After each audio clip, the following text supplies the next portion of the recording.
老赵，注意手心。超加油！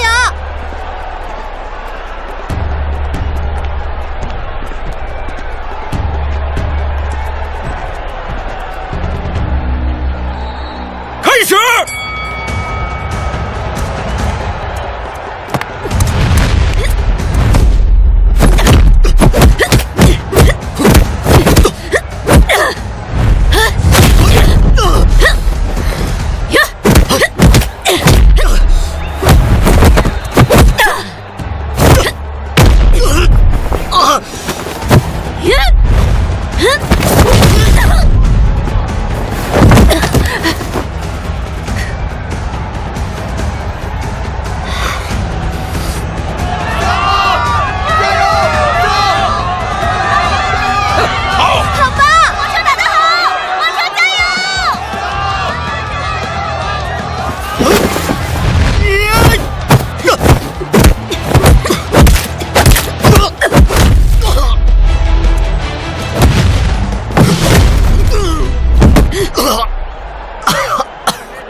这小子挺硬气啊！之前出手就是撩营长，现在这才像个爷们儿。哎，你说的对啊，大哥。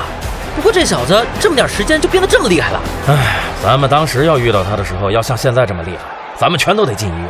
但是还是不行，赢不了啊，赢不了。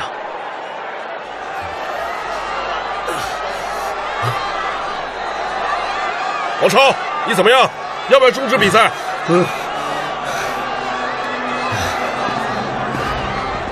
还行不行啊？不行就终止比赛。还行，没问题。不要强忍着，这看起来不轻。习惯了，这不算什么。什么？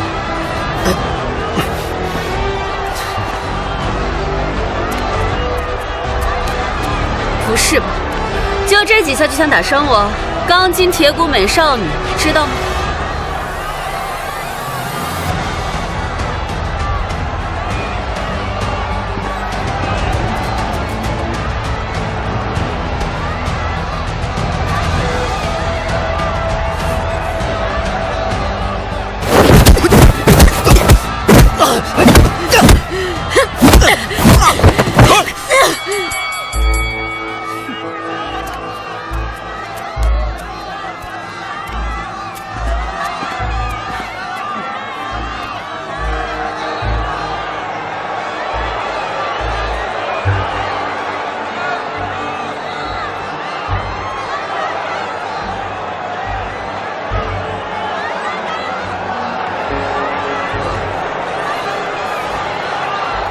老莫，再打下去要骨折了。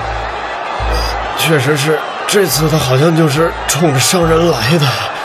泰拳就是这打法，3板斧，最后一个回合他肯定会更加拼命。擂台上要是真伤了守不住了，胜负就在刹那之间，别到时候哭都哭不出来。有什么建议吗？有什么绝招吗？之前学了一招没用啊。用吧，补一下人品。哼，就冲你这句话，下一回合我一定要赢，否则念头不通的。